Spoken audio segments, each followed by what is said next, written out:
I thought I'd do is I have a very short paper that I thought I'd read and then invite you to speak. A little bit of background. I draw up a sharp distinction between globalization and internationalization. Globalization I tend to associate with economic and cultural standardization. It's a kind of neo-imperialism, it seems to me. And internationalization I reserve for democratic dialogue among colleagues across difference in different nations. And I've been fortunate enough to have been funded by Ottawa to pay people to talk to me about their own intellectual histories and the histories of curriculum research and development in 5 different countries. And South Africa was my first project. And then I worked in Brazil, Mexico, China, and India. And today, what I'd like to do is discuss a bit of the project in China, but juxtapose it to this important new book called The Curriculum of the Future by Ben Williamson, published by the MIT Press. It has to do really with recontextualization. So if internationalization is, in its most general terms, democratic dialogue among colleagues, I want to emphasize more specifically how what we read from elsewhere, the concepts that we encounter, when we bring them home, we recontextualize them. We remold them, perhaps even reconstruct them, or perhaps we simply reject them out of hand. But my interest in internationalization is the disciplinarity, and I don't mean that in Foucault's sense of surveillance and structuring, but an academic disciplinarity of these curriculum studies fields in the various nations, where they develop their own distinctive vocabularies and concepts. Even when the vocabularies are shared. For example, deliberation is a concept well known in the US. It's associated with Joseph Schwab. But in India, Krishna Kumar has positive deliberation as a central concept in Indian curriculum studies, and it has a rather different inflection. And so even when the word is the same, it means differently, and in physics, that might be a problem, but for those of us in the humanities and arts and the interpretive social sciences, it's to be celebrated and understood. And so clarification really becomes a major impetus. So, as you may well know, there's a major reform now in its 13th year in China. The scale of it is astonishing.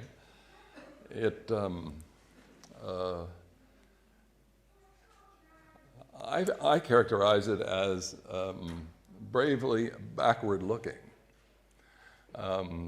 because it is focused on concepts from the 1920s, and particularly the influence of Dewey and the U.S. progressives. As you know, Dewey spent 2 years in China, and his work was widely engaged. But it's also then a recuperation of ancient Chinese cultural traditions, primarily Confucianism, but also Taoism and Buddhism.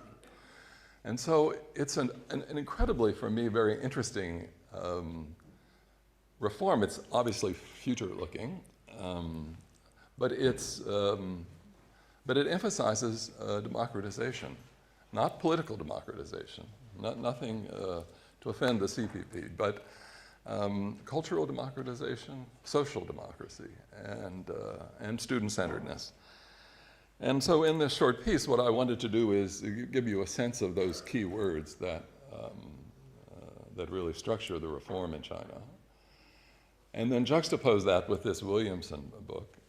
He's thinking about the West. But the chilling thing I think it shows, and this was originally a speech I gave in Hangzhou, the chilling thing I think it shows is that our concepts, even when we've recontextualized them as the Chinese have, made them their own, put them to their own purposes, there is still this risk, and for me, and Professor Spivak referenced this morning, there's this risk of globalizations, corporatization and privatization of mass schooling, using the business models and treating our schools and universities as if they were businesses with outcomes and that we're somehow employees accountable to produce certain results. That this risk takes the form of appropriating the concepts that were so precious to the scholars and turning them quite against them. In China's curriculum reform, as I glimpsed it through the essays of Zhang Hua, Zhang Wenjin, Chen Yuting, Kang, Shong, Ma, Zhou, and Liu Zhang, the status of the student is shifting. Relying on their essays and a book by Ben Williamson on the future curriculum, I will sketch the context of this shift. Its enactment of ethical conviction in China and its corporatization in the West. The juxtaposition of the two, the repositioning of students in China and the West, can contribute, I trust, to our appreciation of how crucial context is to understanding curriculum. So I have an epigraph in China for this section by Professor Zhou. The curriculum, she writes, should enable students to build strong bodies and healthy mental qualities, to develop healthy aesthetic tastes and lifestyles, and to become a new generation with aspiration, ethics, literacy, and discipline. So you see the scale of this. It's really a kind of cultural rejuvenation that attends. Now, if you were cynical and you had Foucault's notion of biopower, you see how there's an attempt to regulate health, to talk about strong bodies. It has echoes of a certain communist thematic. But what astonishes me is that it's not just about raising test scores or how you do on PISA. It's really about the formation of a new Chinese. While more complex than I can indicate here, elements of the context in which China's curriculum reform is occurring can be glimpsed by referencing Karov's pedagogy. Karov's pedagogy is he was a Soviet theorist, perhaps you're familiar with him, and during really until the opening in the early 80s, it was imported uncritically from Moscow and forcibly installed in Chinese schools. It's one that in the States would be called traditional education. Students, Professor Wang Seizon is the primary spokesman of Beijing Normal. He writes, students do not construct knowledge. They're here to learn. They're here to listen to the teacher and to acquire the knowledge the teacher gives.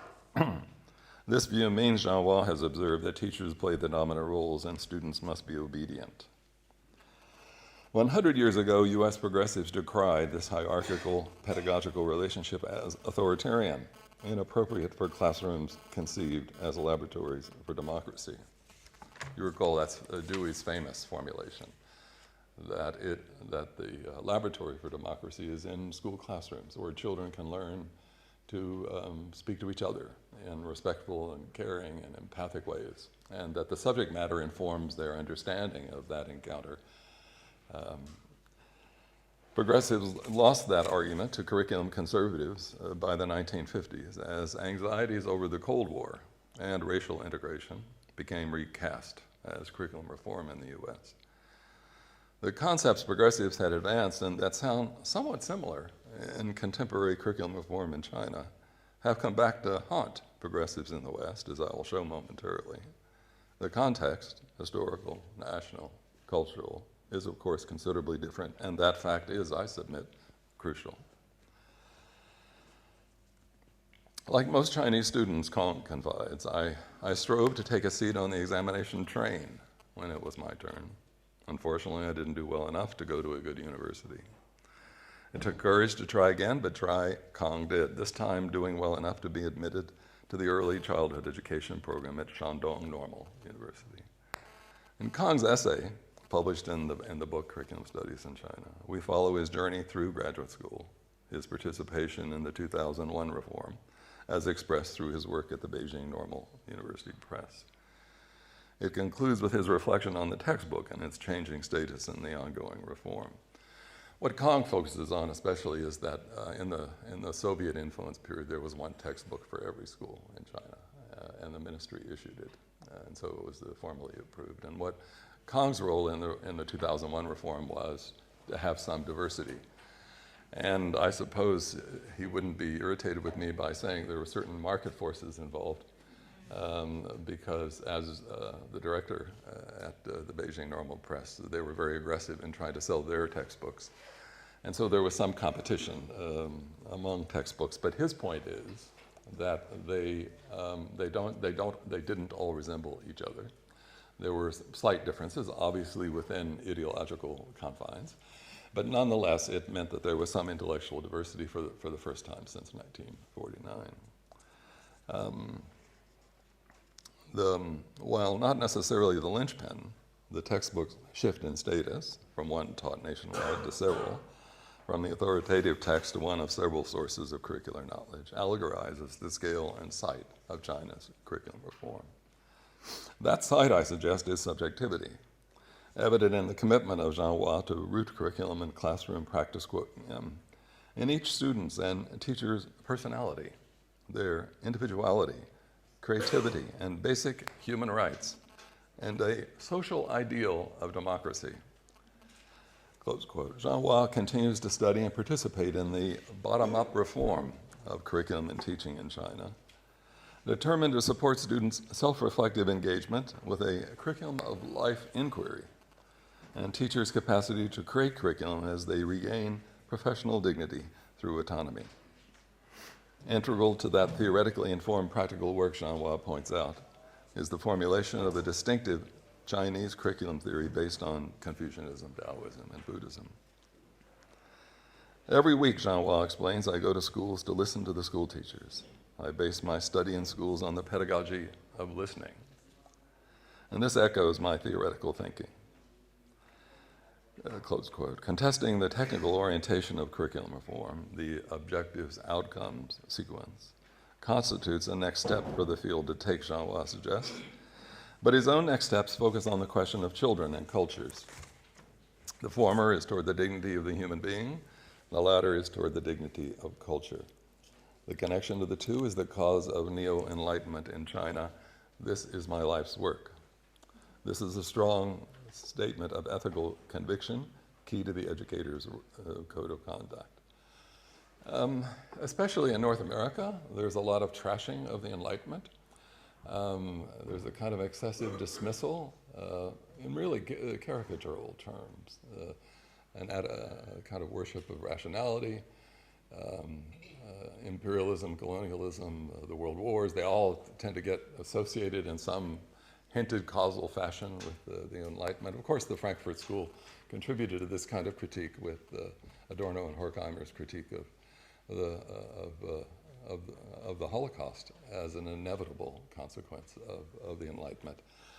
But Zhang Hua is interested in recuperating that term too, but in Chinese terms. And for him, it involves that recovery of the interest in science and in a logic of scientific rationality that he associates with Dewey, but tempered with the primacy of the moral in Confucianism and what he sees as a distinctive Chinese spirituality associated with the Taoism and with Buddhism. While among its most visible and important advocates, Zhang Hua is not alone in affirming the centrality of students in China's curriculum reform. Chen Yuting, too, affirms that students and teachers are now encouraged to reposition themselves from followers to creators. She pointed to, quoting her, a new form of curriculum called research-based study, emphasizing students' cooperation and problem solving. Chen continued, quoting, "The purpose of a research-based subject is to pay attention to problems in social, economic, scientific, and technological life, so as to develop students' abilities to solve problems and experience synthetically, and to cultivate their humanistic spirit and scientific literacy through the process of self-exploration and practice." Acknowledging the ironies of a top-down reform that encourages teachers and students' agency, Chen Yuting remains resolved, quoting, "We all must collaborate with each other so as to surpass ourselves in the process of becoming creators and not followers." For me, that was a particularly interesting remark, insofar as it acknowledges that that this involves not only a pedagogical shift from teacher-centered to student-centered, but it also involves a kind of reconstruction of subjectivity from a kind of ingrained cultural conformism, which sometimes gets associated with neo-Confucianism, as you may know, and with an authoritarian centralized government, to creating really, again, a new person, a new Chinese person who is, first instinct isn't to obey, but is to lead and to create and to innovate. So I go through there are similar concepts, but they all have at their core this repositioning of students as somehow central. Now, as you may know, there's been a lot of resistance to the reform. There are many at the level of university schools of education. There are many professors who did their training in the Soviet Union, whose political allegiance is to the former Soviet Union, and so there's been quite a remarkable battle, really. I guess it's akin to your own Bernsteinian indigenous knowledge divide here, with the University of Cape Town and the kind of intentions that you have intellectually. I've been at a meeting in Beijing where these tensions erupted and people shouting at each other. I mean, these are deeply felt. People's careers were, of course, committed to certain ideas and to have them contested. And how, in fact, this group, which tends to be generalized as a kind of the Shanghai group, how the Shanghai group won in the political game of reform over the Beijing group still escapes me. I can't quite get an explanation that my own limited terms enable me to understand. So there's opposition outright, but then there's the problem, as you may know, especially in the rural areas. Class size can easily be 75, 100, 125. And so what does it mean to be student-centered in a classroom that size? And then, of course, there's not the small problem of teachers who have been socialized into a kind of routine, a kind of, I guess we could say, authoritarian routine. In a class of 125, authority is certainly required. And then finally, there's the college entrance exam, as you know, which dictates where you go. And so there's this ancient, really, examination-centeredness. What strikes me so much in the reform is then the effort really to reconstruct Chinese culture in place without the institutional supports. And so it's a kind of pedagogical reform insofar as you've got scholars like Jean Hua, who gives speeches to sometimes 10,000 teachers every couple of weeks. It's an effort to explain and to teach and to persuade. It seems to me that it, from my judgment, that this is a kind of professional ethics that's evolved in China among these reformers. That I find quite humbling. The devotion to the reform as a medium of national progress and reform. So that's the China section. In the West, I have an epigraph from Ben Williamson, the book I mentioned. Consuming is learning, and learning is consuming. While what is occurring in the West can hardly be contained in one book, the future of the curriculum, school knowledge in the digital age, does convey key concepts in contemporary efforts to technologize the school curriculum in service of economic development. As you will see, these concepts can sound, at least in English, chillingly close to those advanced in China's curriculum reform. While the historical and cultural context differs, Williams' work can serve as a cautionary note to China's curriculum reformers. Can China's scholars and teachers chart their own distinctive course? To that question I return at the conclusion. The task of reforming the curriculum of the future, Williamson begins, is a matter of political change in the education system, as well as a matter of changing what teachers and children do in schools. It is not obvious to me what teachers will do in what he terms cybernetically distributed learning. As such learning, he tells us, will be interest-based, peer-to-peer, just-in-time, participatory learning, close quote. Structured by technology, the prototypical curriculum of the future will be, he continues quoting, a more open source process rather than a fixed product, as embodied in the wiki format of open authorship, collective editing, and collaborative production. Where are teachers positioned in this open, collective, collaborative production? The answer is implied in his choice of words, as that last word, production, seems to smuggle in an exclusively economic structuring of classroom activity. The examples he gives are often financed by companies, not publics, where there is acknowledgement of curriculum as complicated conversation, wherein students and teachers together engage their own distinctiveness as inheritors of their country's culture. In the curriculum of the future, as conceived by technology corporations and summarized by Ben Williamson, does technology replace human presence? Because know-how is alleged to be now more important than know-what, Williamson reports that curriculum is replaced by learning and knowledge by skills. Evidently, students need know nothing except how to do what is demanded of them in their future jobs. Although if knowledge is quickly outdated, as Williamson asserts, it's not obvious to me how skills escape the same fate. The concept of curriculum reappears, however, as Williamson references Howard Gardner's multiple intelligences theory, with its endorsement of a student curriculum brokerage system that will help to match student profiles, goals, and interests to particular curricula and styles of learning, a task, Williamson adds, for which interactive technology seems to offer considerable potential.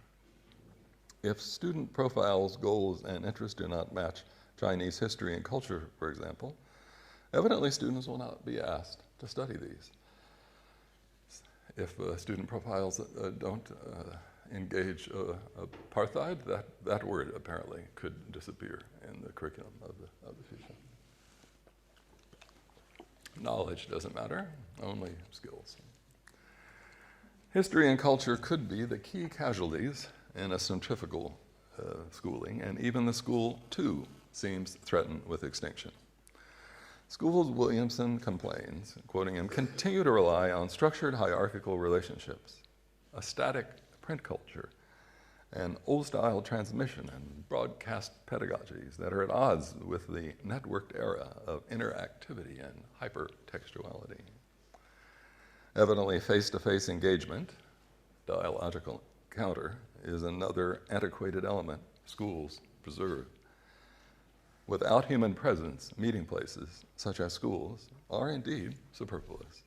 Everything can be moved online. Competence, Williams declares, is the technical descriptor for the child's soul. That term, with its long history in the West, contracts in Williamson's sketch of the curriculum of the future, shedding its spiritual, social, even psychic dimensions, except insofar as these have value in the marketplace. The emphasis on human capital for the economy, he writes, is a clear case of purposeful identity formation. One of Williamson's prototypical examples of the curriculum of the future, high-tech high,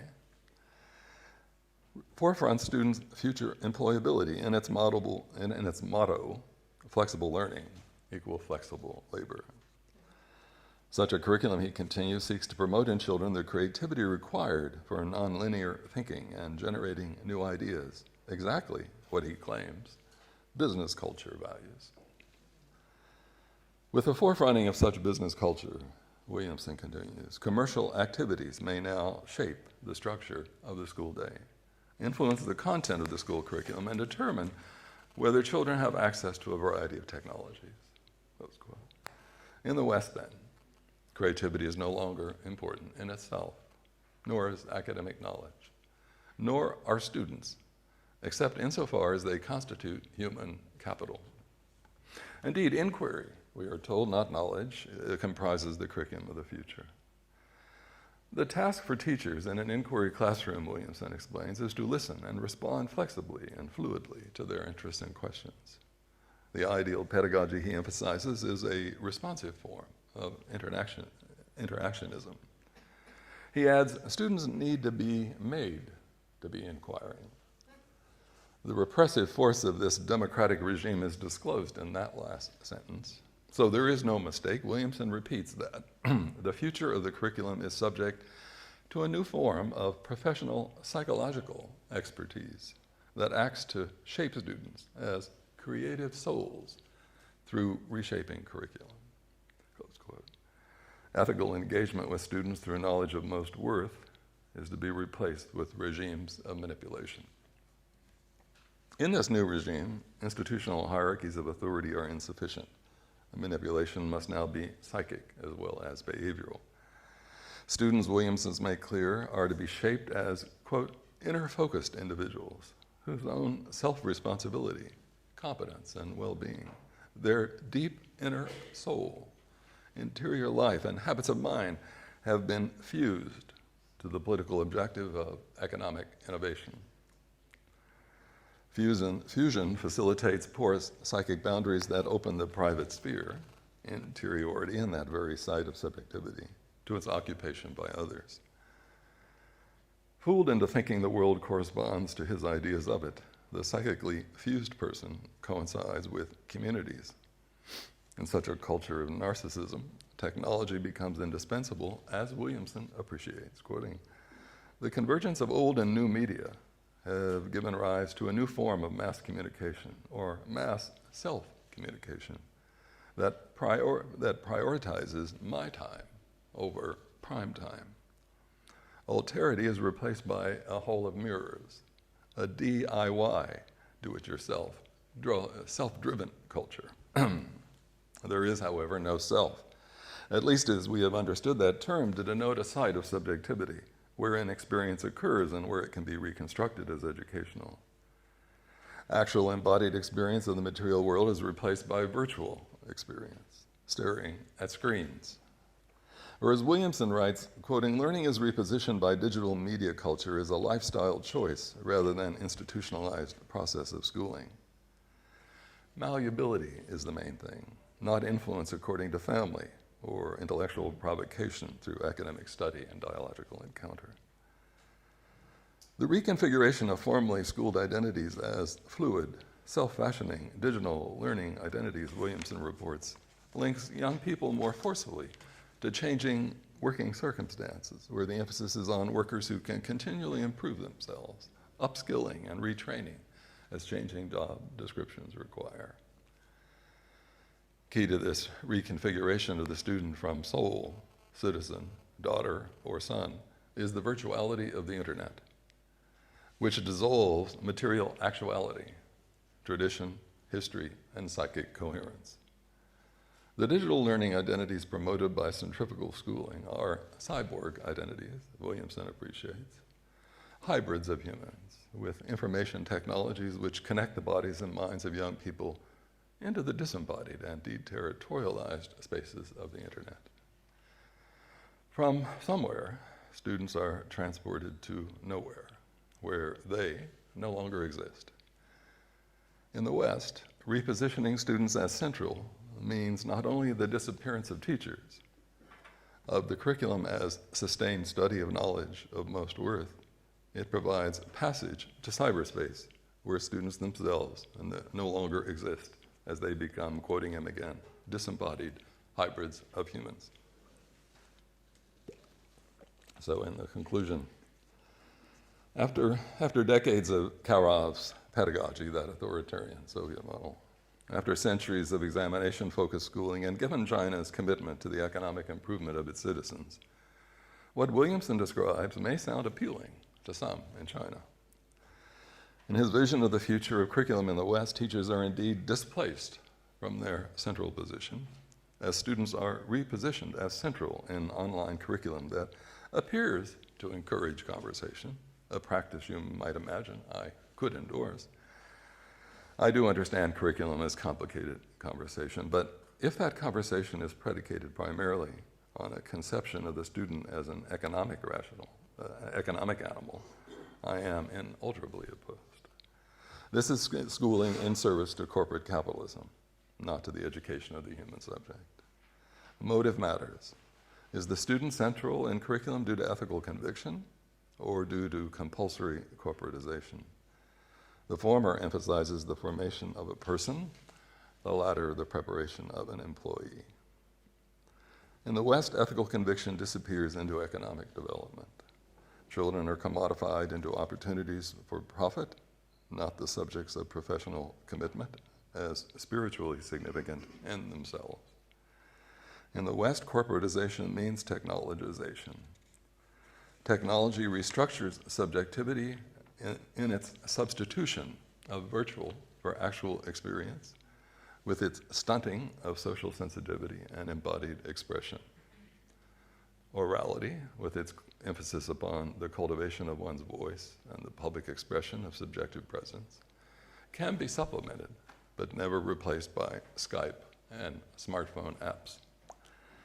In the West, Williamson's work represents the cutting edge of corporatization, indeed the end of public education by its incorporation. Machines substitute for substance, online sequences for dialogical encounter and subjective presence. Corporate employees, not academic specialists, will develop curriculum and evaluate its consequences. As corporate employees, teachers are demoted from public to domestic servants, subservient to company policy, not committed to truth-telling and to the education of children as human beings. Students in Williamson's world are, first and finally, future employees. But today we are not in the West, we are in China, with its comprehensive curriculum reform calling for recasting the teacher-student relationship. No doubt, the relationship needs recasting. But today I caution you to beware your enthusiasms, as they may take you farther than you at first foresaw. Few of you, I suspect, endorse without qualification Williamson's world of curriculum structured by technology, in which students and teachers seem to share almost equal footing, and where academic knowledge is relevant only insofar as it proves pertinent to future employment. In China's curriculum reform, history and culture couple with contemporary concerns, and the nation, not the economy, remains primary. Can capitalism incorporate the humanistic and civic concerns that animate China's contemporary curriculum reform? Can China's curriculum scholars and school teachers chart their own distinctive course?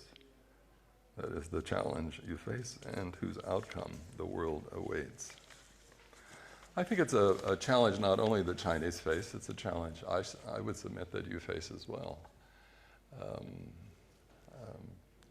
To work through, cultivate, and reconstruct the distinctiveness that is this nation, so that it takes its own form, rather than mimic what the World Bank or some other agent, institutional agent of globalization demands. So that's the kind of range of topics that I wanted to raise today with you, and invite your comment or question or critique. And for me, it has to do with this question of recontextualization and charting one's own distinctive course. One doesn't want to become self-enclosed, cultivate provincialism, a kind of anti-cosmopolitanism, localism. No, one wants to be cosmopolitan, international, and yet how to engage what one encounters not only abroad, but at home, in ways that enable one to work through the legacies of the past and to create a future that isn't a kind of copy of an economist's idea of fulfilling life, but both preserves and perhaps reconstructs indigenous and cultural elements that have been precious to ancestors and to many who are alive today. Comments or? Thank you very much. I'm wondering whether you'd like to comment on when the nation actually is calling for a kind of capitulation to the the hegemony of the North, for example. Right. So a good example would be the choice for English, for example. Right. One of the many managers of global capital, and so it had abdicated its alleged commitment to protect its own citizens and improve the quality of their lives, and instead become partners with global capital.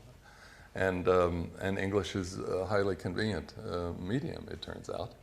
It had all been different if the Battle of Waterloo had been different. It could have been French, and at least we could have something more lovely to listen to. But this standardization effect, and later it could be contested by Chinese, but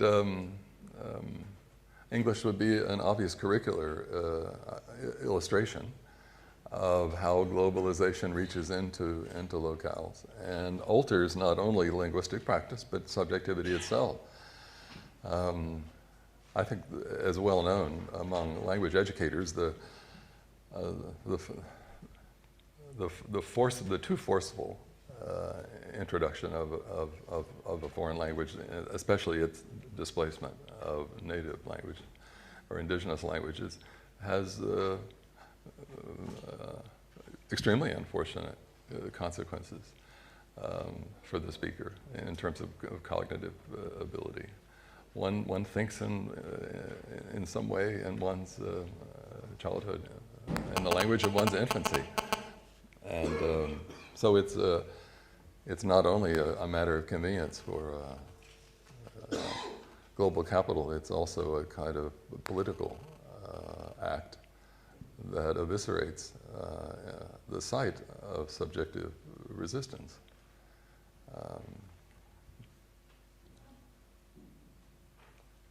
Yes, Tom. I'm interested in this idea of sort of being distinctive in the implementation of our curriculum. Right, I'm thinking about what Spivak was speaking about this morning, about being cognitively damaged. Right. We have a context where the curriculum, at least the one that we've just introduced at basic level, is trying to convert, basically get rid of teachers in a way.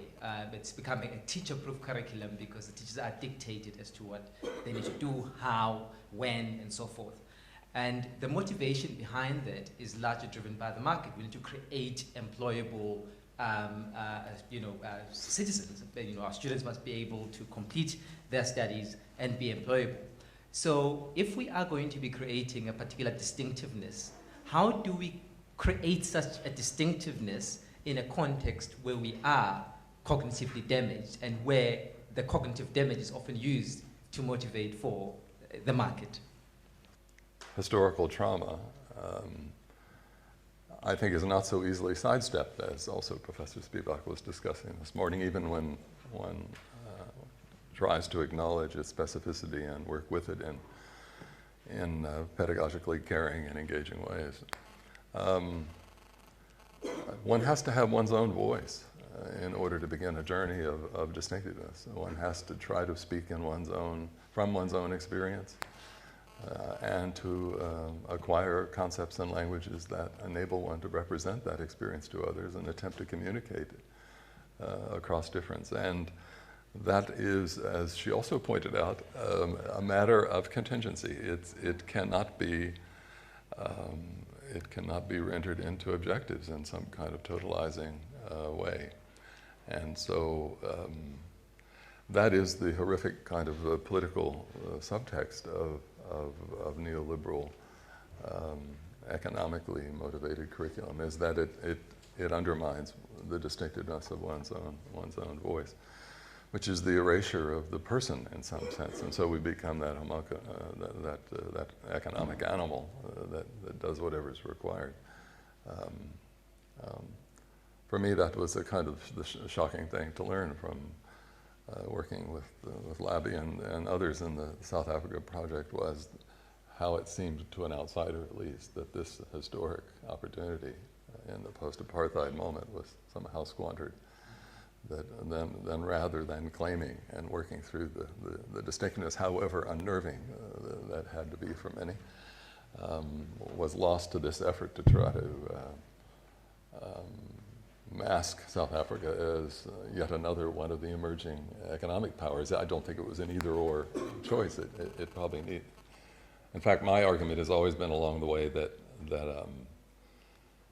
conformism makes you stupid, really, and that if you know the education of the elite, it's very much about discovering one's own voice and cultivating one's own distinctiveness and acquiring the concepts that enable one to be as fully present in ways that one chooses. This neoliberal stuff is for everyone else's kids. In the States, it's for the poor kids mostly. President Obama's kids don't go to Washington, D.C. schools, as you well know.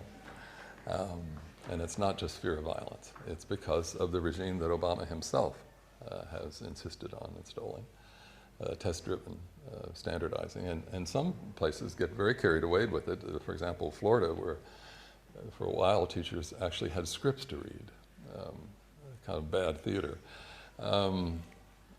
For me, it's always been in the States. You can understand the turnaround, aside from a gendered and racial analysis. It was the desegregation of the public schools in the States in 1954 that created this kind of mass panic, not just in the South, but everywhere where, of course, racial segregation remained through a kind of economic segregation, the rich suburbs around the poor inner cities, as you're probably well aware. But it created this kind of national imaginary of panic, of vulnerable white girls with aggressive young black men in public schools that needed a kind of monitoring and a kind of re-racialization so that kids wouldn't be so black, that they could, schooling is a kind of deracialization. But no other profession has subjected I think, the insulting intensity of school reform rhetoric as the teaching profession. And for me, that's a gendered issue. It's because school teachers in the national imaginary are female that politicians, mostly male, imagine they can talk about them in the often libelous fashion that they do. And if you think about scripting, it's a kind of tying behind your back and putting a handkerchief around your mouth. It's not difficult to see the kind of gendered violence that's embedded in the U.S. school reform. Animated, well, race and gender intersect in the States, of course, as they do in many places. But right, distinctiveness, and part of the women's movement in the States was about reclaiming one's distinctiveness as a woman and recasting what it meant to be a woman in individualistic as well as shared terms. And for me, that's still a model of education. If you're familiar at all with the feminism, the women's movement in the States, a small group encounter, it could have been out of Dewey, sharing of experience, the articulation of experience, the studies of the history as well as the cultures of femininity and women and patriarchy. So, distinctiveness, I think, could be a projection from a Western tradition of individualism.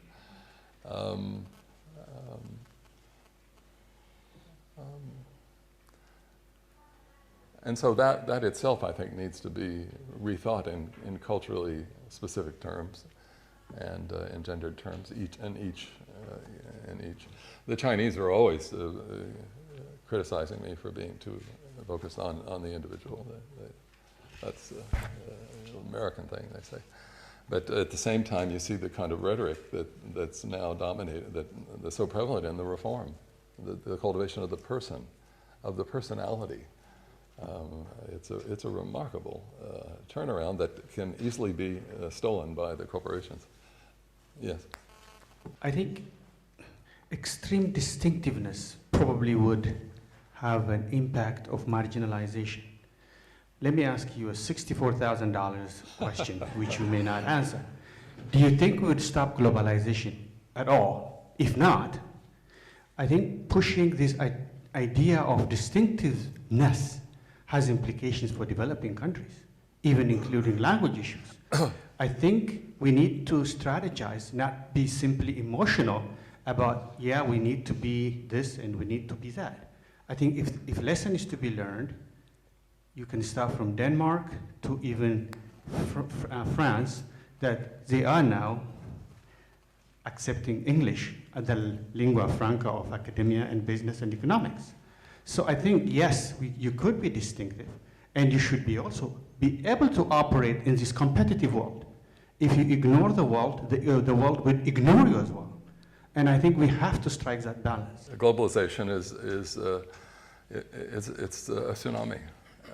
And no country has escaped some order of compliance with the dominant economic models, however corrupt and inept they are, and apparently unable to predict global economic recessions, or even to identify the conditions for economic growth. Economists are quite clear they don't know what the combination of factors is. Moreover, in the States, what's often thrown at us is that in the knowledge economy, that there is this causal relationship between rates of graduation and educational achievement more generally, and economic growth. And that's quite clear if you've read Patricia Cole, the Cambridge economist, that it is not demonstrated. Some of the wealthiest nations are commodity nations, of course. There is no empirical relationship between educational achievement and economic development. It's simply a ruse. That said, I think that I'm certainly not arguing for ignoring the world. I have a book called The Worldliness of a Cosmopolitan Education. My argument is that that copying Denmark or France is a cultural catastrophe that impairs one's own distinctive cognitive capacities, and that cultivating one's own cultural, individual, national distinctiveness is a way, in fact, to strategically participate in a globalized economy that, despite its standardization, still seeks niche markets and distinctive signatures in every industry. Now, I hesitate to say such a thing because it makes, I'm not implying that South Africa should think of itself as South Africa Inc. and to try to pen a particular, even though we at the universities are branding ourselves. I see you've got one, we've got one too. But my point is that that any mass replication of another model that ignores the historical trauma and legacies and distinctiveness and complexities of any local national situation, I think it will have a negative cultural and economic consequences. That's my prediction. I think it's a lie that everyone has to be the same. Sure, we have to follow the same banking. Well, but they don't even follow the same banking, right? There's a lot of nonsense going on at the World Bank and elsewhere. And especially developing countries are understandably vulnerable and perhaps even fearful to chart their own course. And certainly I would presume to advise you of how to go, but in general, my point of view is the distinctiveness. So standardization is a curse. Now, on the other hand, if all we had was distinctiveness, then I think I'd start speaking in favor of standardization. But we have such this, as you point out, this tsunami-like wave that we're submerged under. No, nothing's going to change globalization except perhaps the destruction of the planet, which, according to some climatologists, is more or less imminent. It seems to be the kind of shift from a kind of content Right. orientation process, content orientation to a process orientation. And many of us have been arguing for that for decades, right? And so what's going to happen to disciplines and disciplinary knowledge? Receives partial or if not more complete funding from corporate sources so that it becomes instrumentalized. Basic science continues to be defunded in the United States incrementally. And so there is this faith that somehow privatization inevitably will lead to good science or to disciplinary advancement. And I'm hardly alone in sounding the alarm there. There are many scientists and scholars in various fields who've sounded that alarm. Well, as you know, the disciplines many of them are 100 years old. They are in many ways constructed. They're all interdisciplines. And they're going through radical shifts. There's even a kind of, I think there is a kind of a crisis of disciplinarity, which is aggravated in education because we are professionally committed to attend to the emergencies of the day. I mean, there are actual children, as we sit here, who are in some way suffered or confined or in some way whose situation needs to be addressed. And so that kind of ethical urgency also has the effect, I think, of discouraging the kind of sustained study of our own intellectual histories that would reveal to us the concepts, in fact, that we're invoking and utilizing to address those actual children. So that the field of education itself often is victim, at least in the West, to a kind of repetition of the old due to an ahistorical, atheoretical orientation. I was watching a PBS program on economic developments and had a section on the school of the future. And sounding like Dewey of 1904, this guy announced that the teachers weren't going to be lecturing, they were going to be working at desk, and they'd have their iPads, and it would be more social. And so this kind of nonsense gets paraded as somehow new or novel, and it's all thanks to Samsung and Microsoft. But in fact, of course, educators have been advocating for this kind of process. But you see how that leaves us liable then. Well, then if you're only a facilitator, why don't you just do contract work? And we'll call on you as we need you. We have a pretty good pension plan at Microsoft, and you see how the risk goes.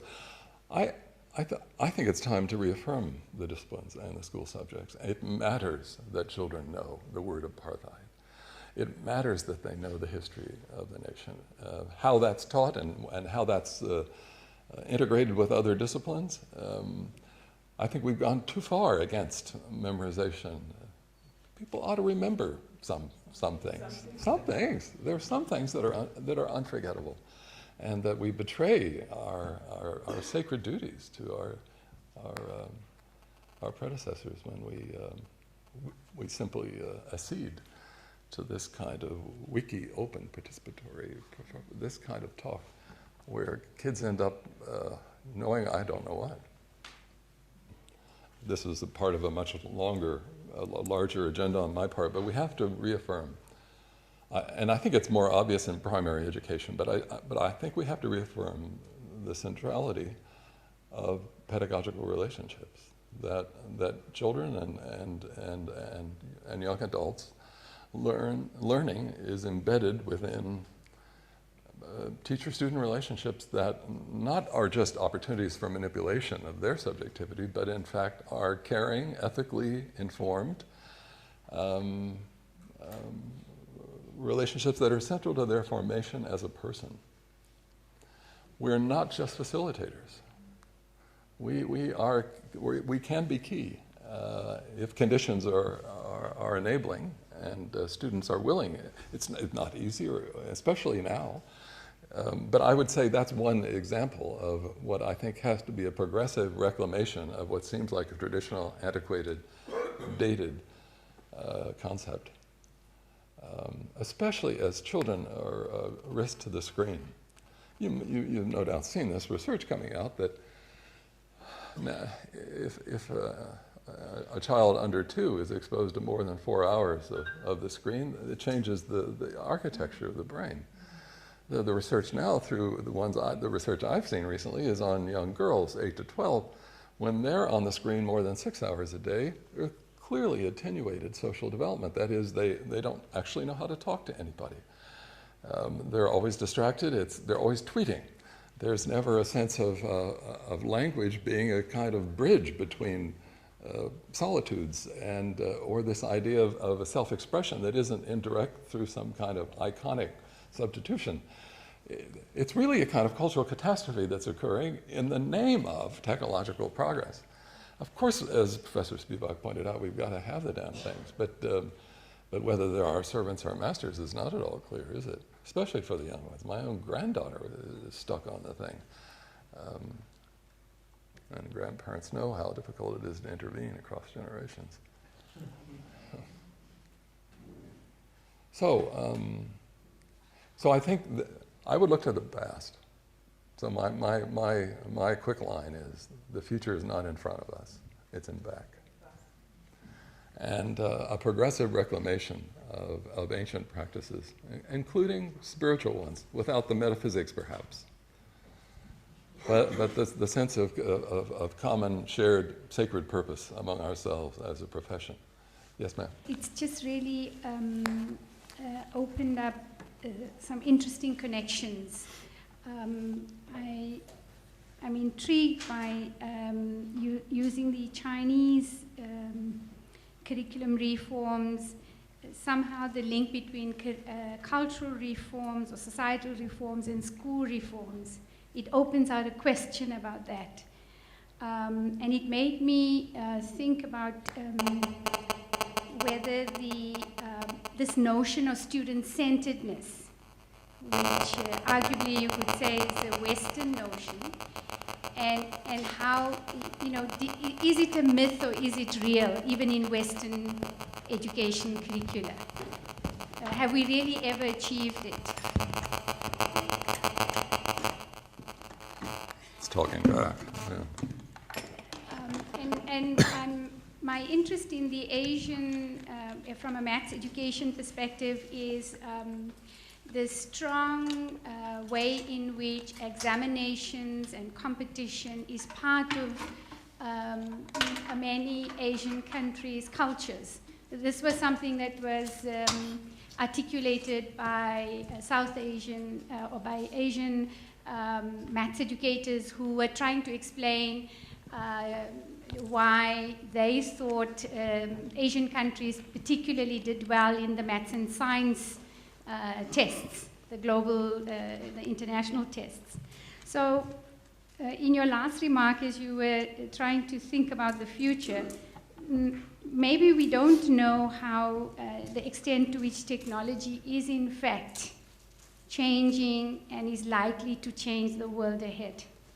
That maybe we are headed for a student-centered curriculum if we think about how technology is being used by students.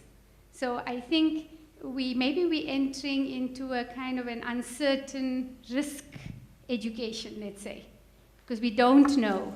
And so I would say if you look backwards, and we try to think about how did we anticipate the way in which technology would change the way we communicate, just the way we do education right now, and how pervasive it is in the way it's shaping the future. So I think that this notion, I think we're getting more and more, certainly if I take in South Africa, we're moving more and more towards what you called a curriculum structured by technology.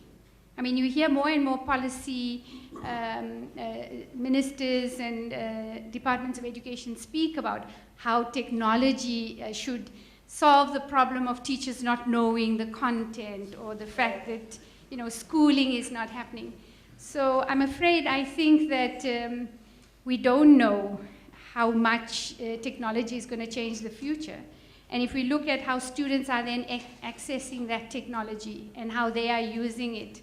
Will be replaced by machines, and that well, certainly that's the interest, isn't it? To reduce public budgets and public pensions and technology certainly does seem to be have an unimpeded path. The only thing that could conceivably change that is if these medical associations, and the American Medical Association just joined other medical associations in the state, warning parents about the dangers to their very young children with unrestricted use of these devices. So perhaps that's the only impediment in the path of technology that I can imagine. It seems you're quite right.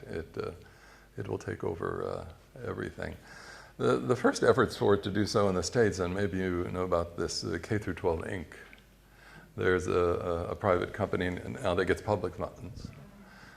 300,000 school children in the U.S. are enrolled in this thing, K-12 online, no schools. Microsoft and the others, Apple, can't wait to get rid of those antiquated brick and mortar structures. That's a big piece of the budget. School buses, there's more they could have. And then, of course, us. But it's been a catastrophe. The New York Times even devoted a and New York Times has been not always reliable on reporting on the disasters of U.S. school reform. But a long article about how even by the standard measures, the test scores have gone down. And many parents don't always stay around during the day. And children wander off into the street, and terrible things have happened. And a lot of the kids are faking it. The auditors, the teachers, I mean, the auditors can see where the child is in the sequence. But sometimes there are all kinds of ways to figure out how to play that game.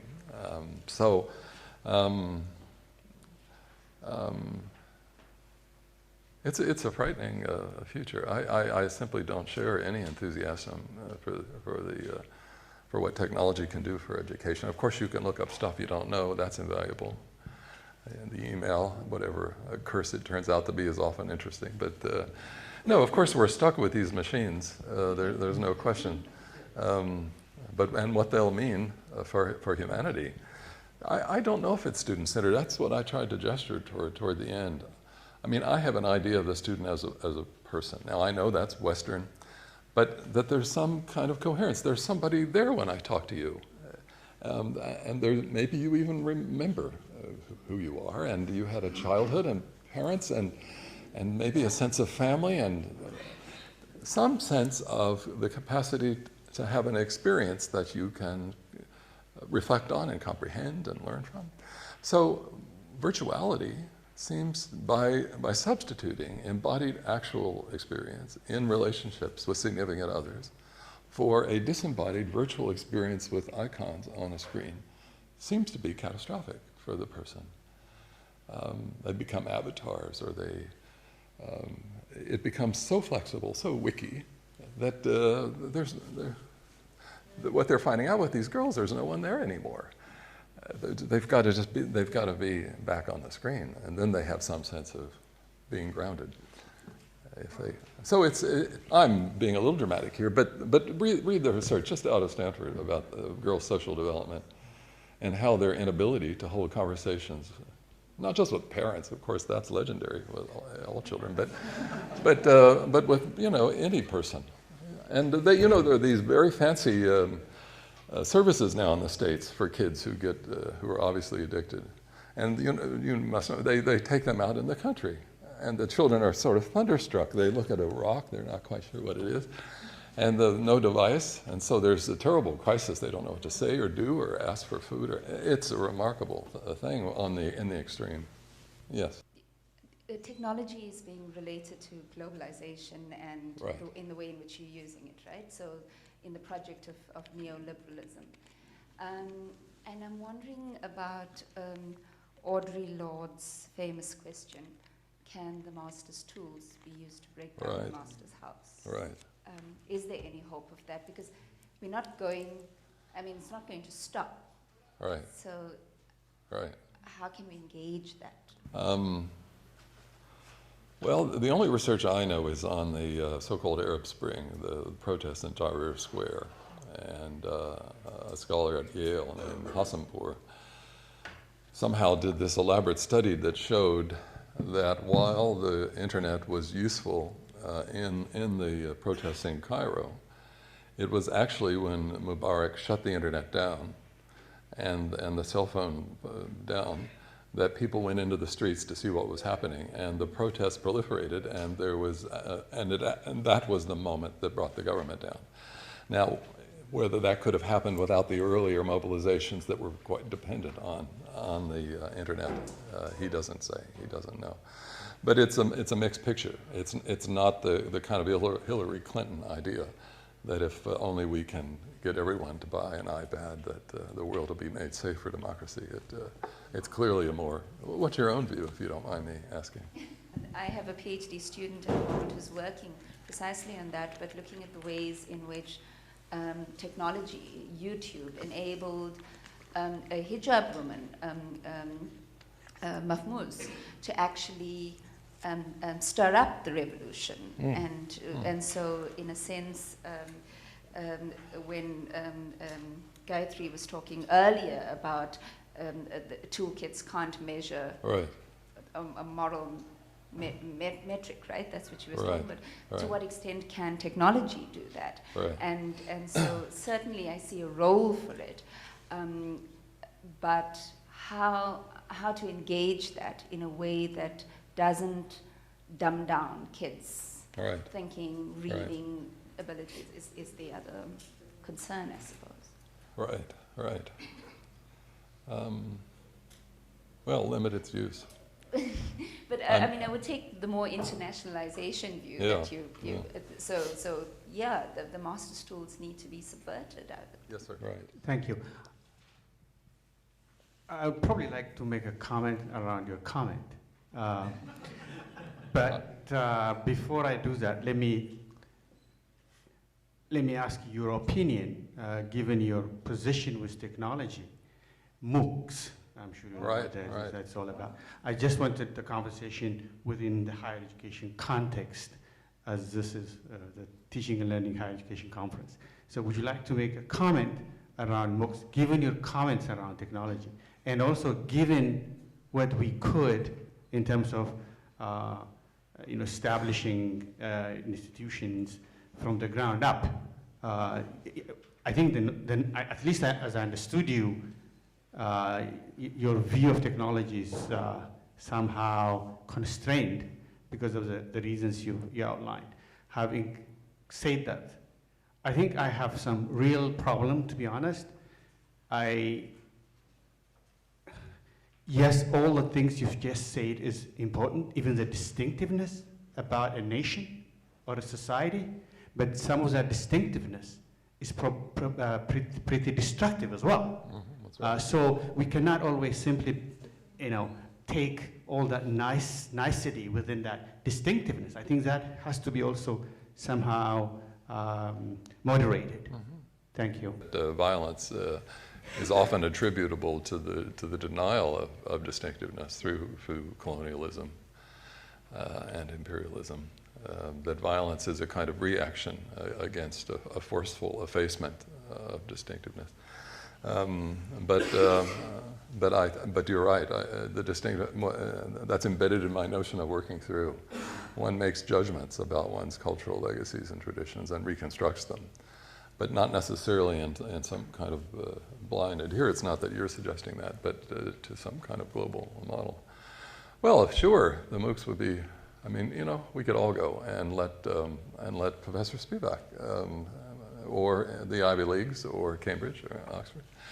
Yeah, if relationship doesn't matter, if working through material face to face through subjective presence and the cultivation of your own voice, if you don't mind technologizing your voice through some kind of click or some kind of registering on with the other 10,000 students, then the big screen would be most adequate. Certainly, it's interesting and entertaining. Some of the speakers, of course, but you know the stats are pretty bleak. The under 10% of finishing, and so it's the ascription to these technological innovations as salvational that I want to register my disagreement. But of course, show Professor Spivak or others to your class. But whether they can replace you, I question. Because the questions you raise are unique to you in a way, even though they're shared and distinctive, if I can use that expression. Yes. I wonder if you won't just help us think through what I think is an incredible difficulty that, you know, all of us are, wherever we are having to deal with around this question of our individualism, just who we are as individuals in this time and space, and this recidivism that you have towards a kind of often nationalism which expresses itself in ways which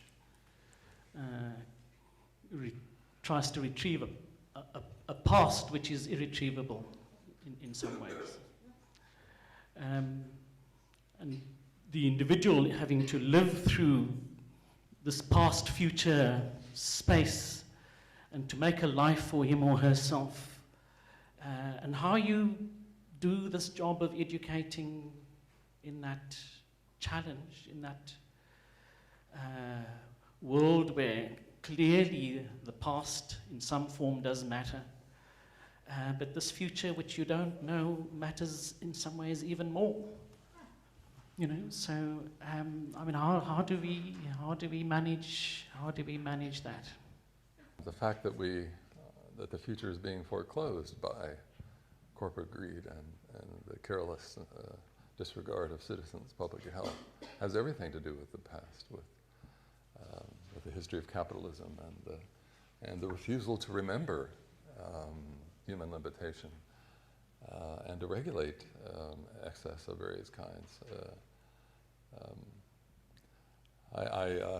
We simply maybe disagree. I think that without the continued emphasis on historical knowledge, we can't possibly compass ourselves. No, I don't mean not knowing about it. Well, that's... About recovering it, almost as it... recuperate was the word I used, not recover. No, recovery is impossible. It's in principle impossible. It's one of my critiques of identity politics, this idea that you could recover a pre-colonial reality. So, no, that's in principle impossible. My point is to recuperate in the service of reactivating elements of the past that act both as an opportunity for distanciation from the present and from the instrumentalization of the present. I think we can't get there from here. I think we're on whatever Deleuze's plane is, but through procedure and calculation, especially economistic calculation, we cannot, through selling carbon tax credits, we cannot get to a sustainable future. We have to become, in fact, different subjectively, and when the conformism of the present doesn't enable us, support us to do that, and so that's why I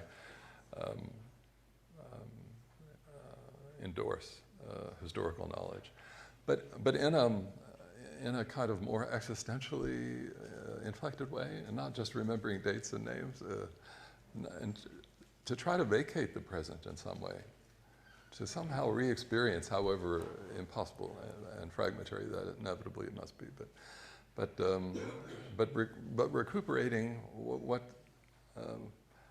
the past, so that we have a more felt, intense sense of what it is we're doing now. We're stuck in this blind herd called globalization, and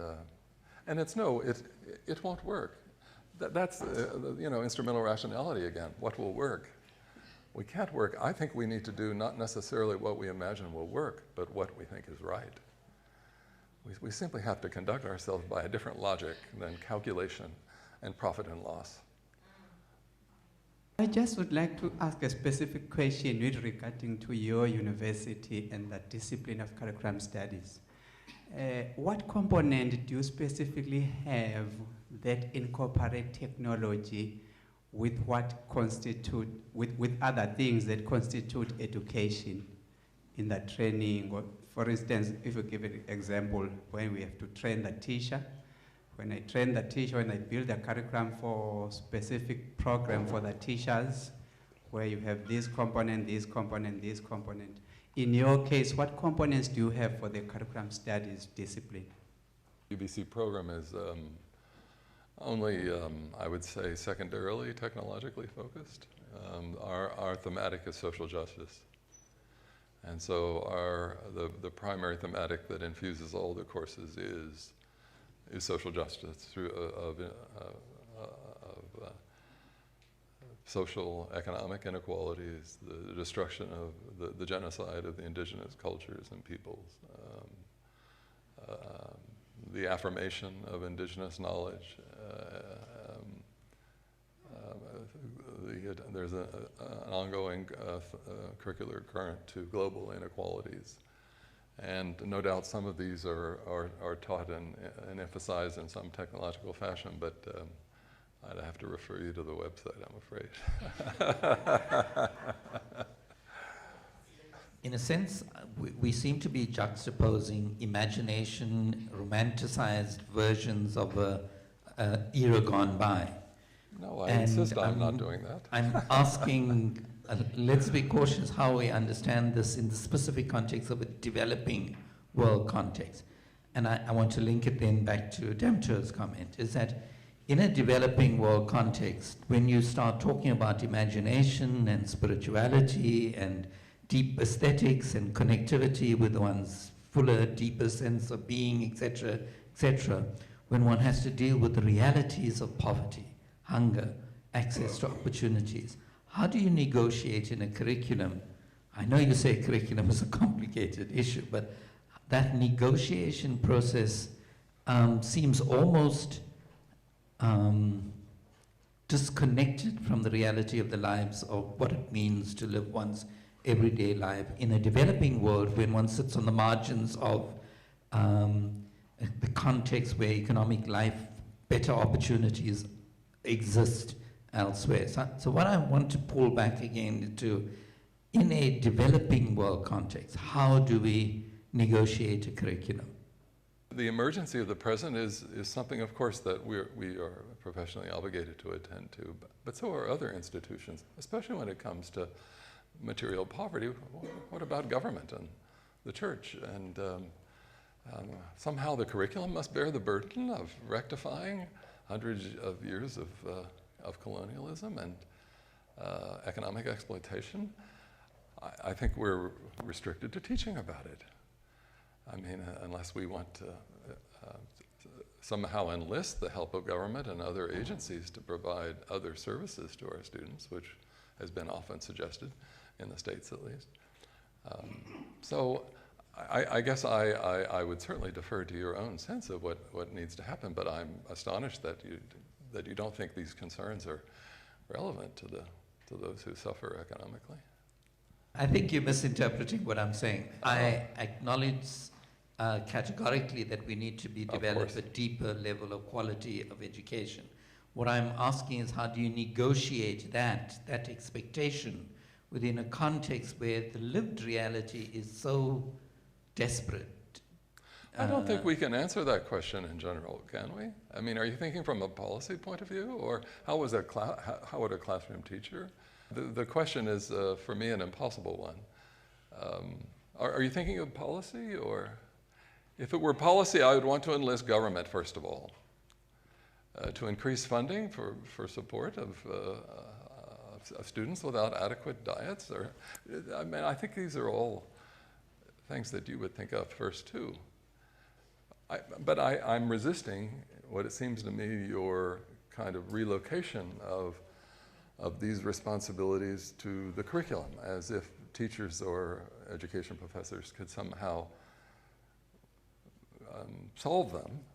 Our obligation is to address them and keep them alive. Yes, sir? In some ways it does put an extra burden on the teacher and the curriculum. Interpreting and living in this modern year now is something which, and this is a sociological comment about just the state of things in the country. Nobody's doing it.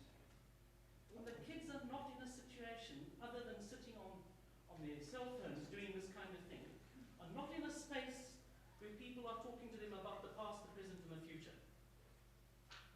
You know, and the school seems to be the most logical place where you can be doing that kind of thing. So you're putting a big burden on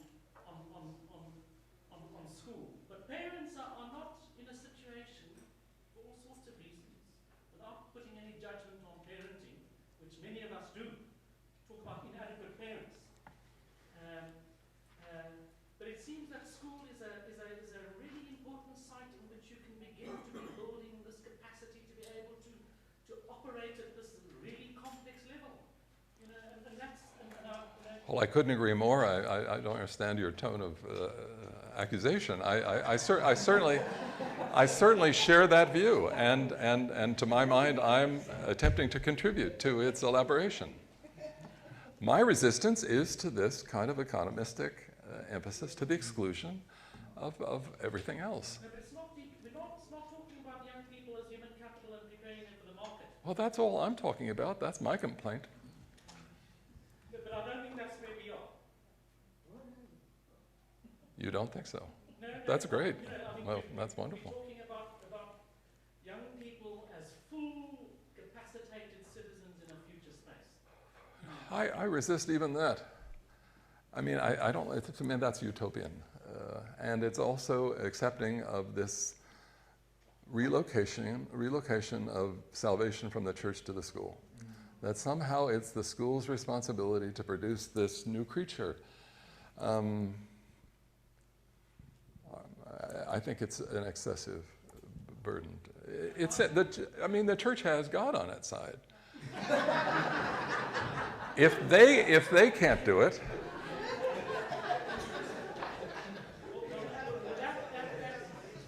There's a real space for a conversation, yes, because we don't have anything else, not even the church.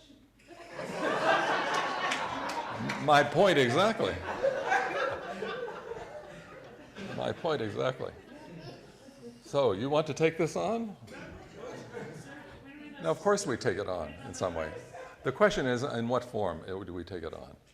And my form is not your form, and I would invite you to cultivate your own distinctive response to this crisis. Yeah. Maybe to bring the conversation into the university. Into the university. So you presented a pretty pessimistic view, you know, about the curriculum, about technology.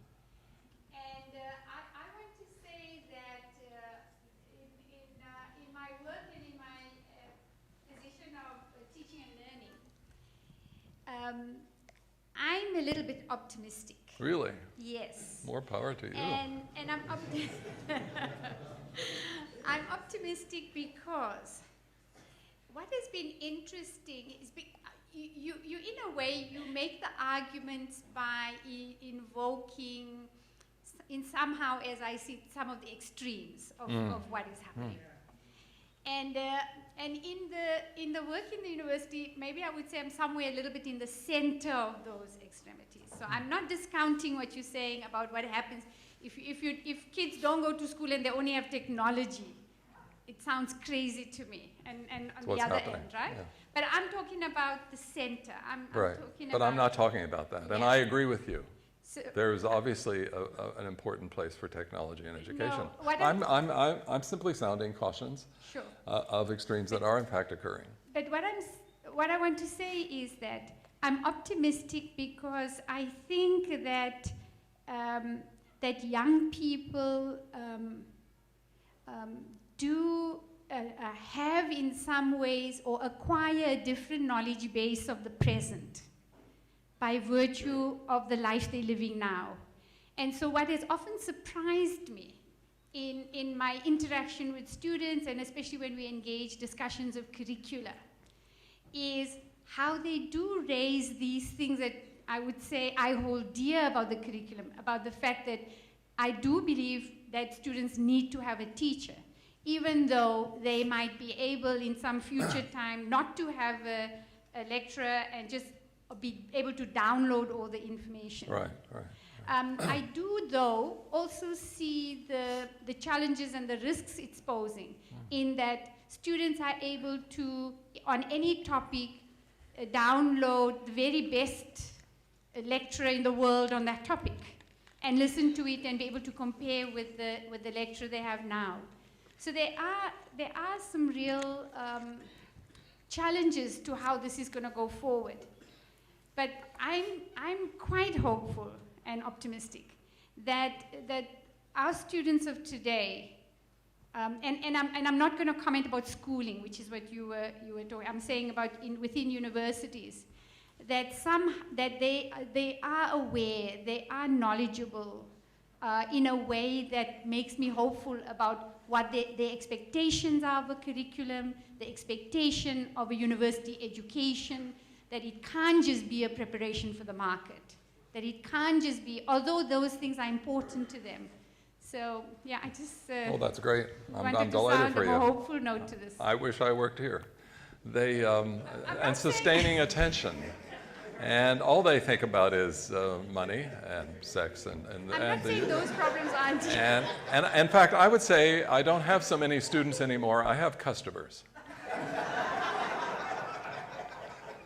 Sorry. So you're at a better place. Good. We're talking about distinctiveness. Right. If we take it that curriculum is developed, practiced, and possibly reformed within a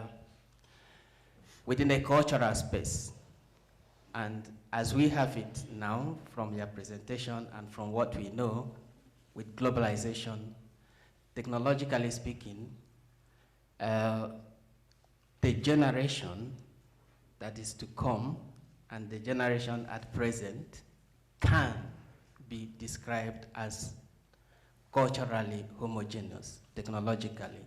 So what is the remit we can have in terms of grappling with this distinctiveness you are talking about, especially coming from the context of Africa, given our own end within the globalization picture?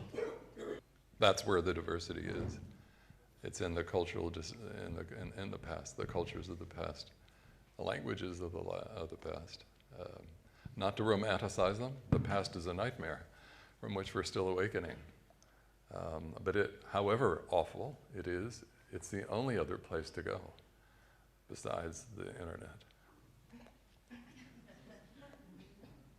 And from the past then to reconstruct our present. Let me just throw some statistics here. If you look at Africa as a whole, the rate of enrollment is around 5%, 6%. This country is about 15%, 17%. In fact, in most countries I know of, the funding has hit the roof, and there is very little room to actually put more money, even if the government and others wanted to. So there is room for technology, because there is no other way you can expand higher education. So I'm a little worried about your position in terms of, technology. technology is a tool for us to use it. How we use it, like any other technology, it depends on us. That's one comment I want to make. Well, it's not so simple. It's a dangerous tool, but I share your view. Of course, it has to be used. Oh, well, but it's a dangerous tool. A knife is also dangerous. How you use it matters as well, I think. It is a dangerous tool. The internet is addicting. That is clear. The other issue which I would like also to take on you, actually.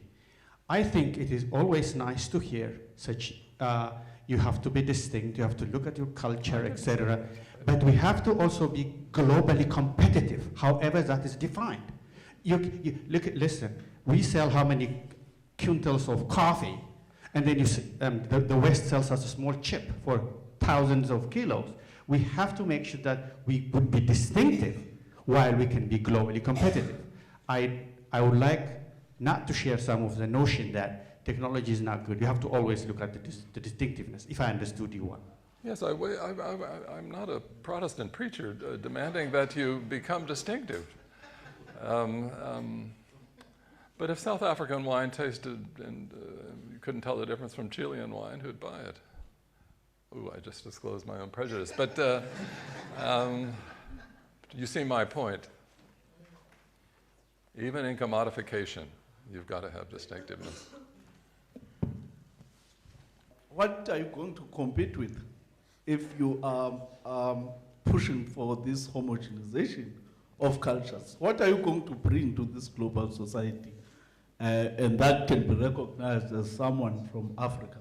If you want to be something that you are not, you're faking yourself. You're a poor copy of something else. Yes. Our young people are involved in sexual learning. That's the first part. But the second part that I'm worried about, because he has covered that, actually not worried, but I want you to give me a direction because I'm not an intellectual, is that, say, the issue of unemployment, there's a high risk of unemployment. And out of technology, there comes people who are able to create employment out of it. And how do we deal with that fact? The third one will be innovativeness. You know, Samsung that we are carrying now started a long time ago and it has innovated and everybody wants to have it now. So my question is, as a layman on the street, how do you balance the two? The distinctiveness and also an opportunity for us to create employment and increase or uplift our way of living. Because, you know, my stats tells me that 1 in 10 access university.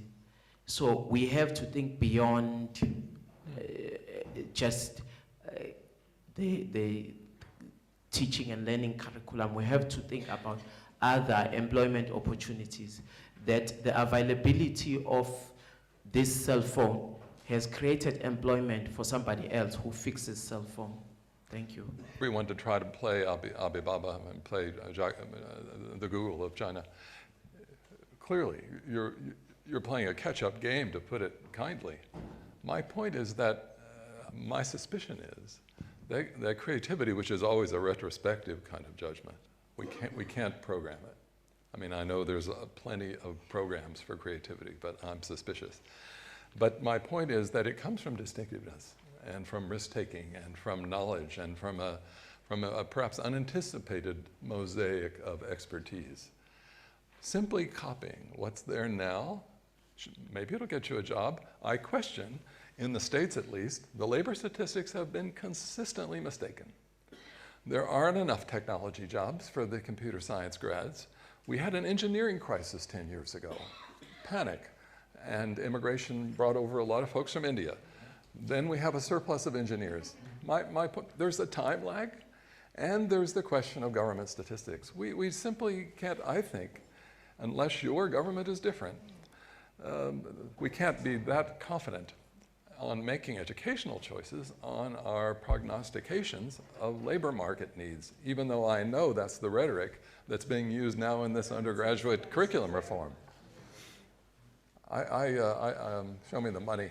They're always readjusting these statistics. Job growth, GDP, they're always readjusting it from month to month. The complexity is enormous. So my response is, distinctiveness is no guarantee, but it's a prerequisite for creativity.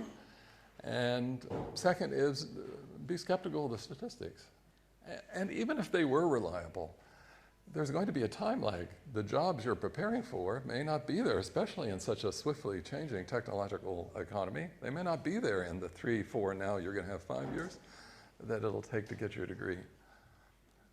I would vote for something more liberal arts, humanities, arts that might enable you then to be more employable in a job market we can't foresee just now. You were pointing out how radically everything's changed in 10 years, 5 years. It's to say what it'll be like in another 5. So that's my skepticism about copying. Yes? It's worrying in some cases when we're looking at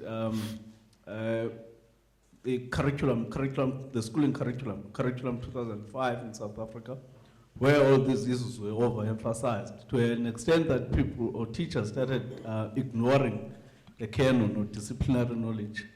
I want to make an argument that firstly you need to give access, especially people that were previously disadvantaged, access to powerful knowledge so that they can then change the rules of the game because they understand how to play the game.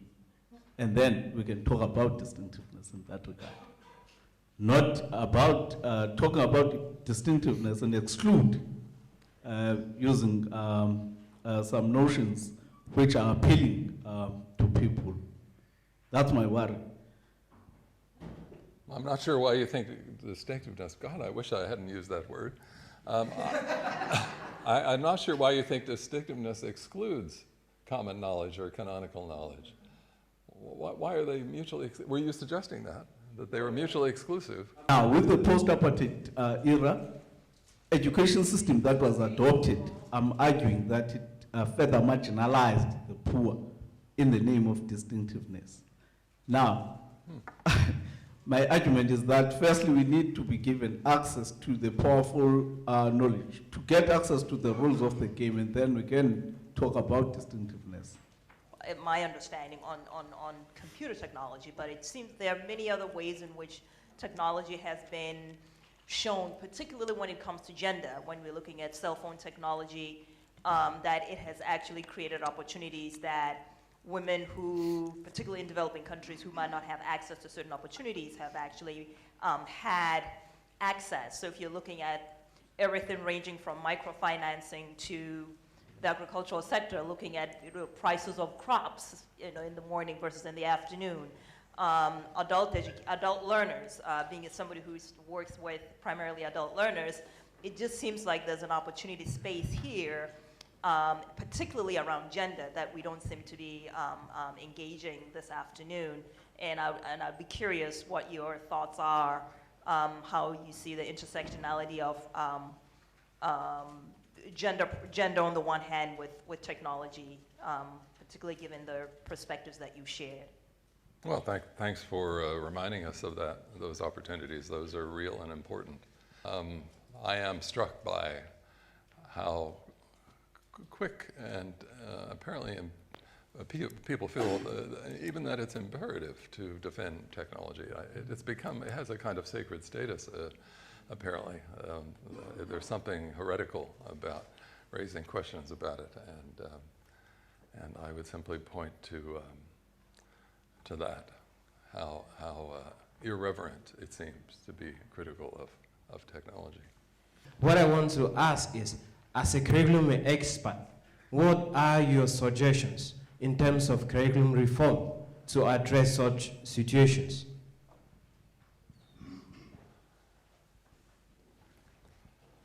Well, I'm not sure that curriculum reform could address, but we could study the phenomenon so that people are aware of this historic shift that's occurring, and the effect of apparently innocent even strategic initiatives to brand your institution, and to think of the organizational cultures that that contribute to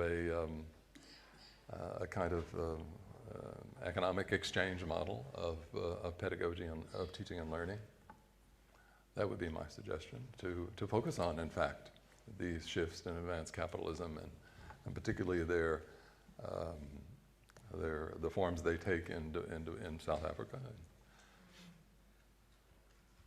I'm thinking about whether the resistance, towards technology or in the context of this debate, whether the resistance to support technology is not actually a contextual one.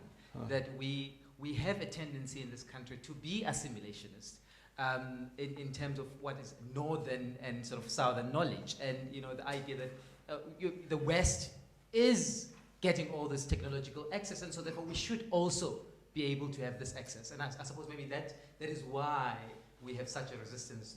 One would think of people who had suffered hundreds of years of colonialism and being sold goods that weren't in your ancestors' benefit would be somewhat suspicious of the latest wares we have to sell you. Thank you very much.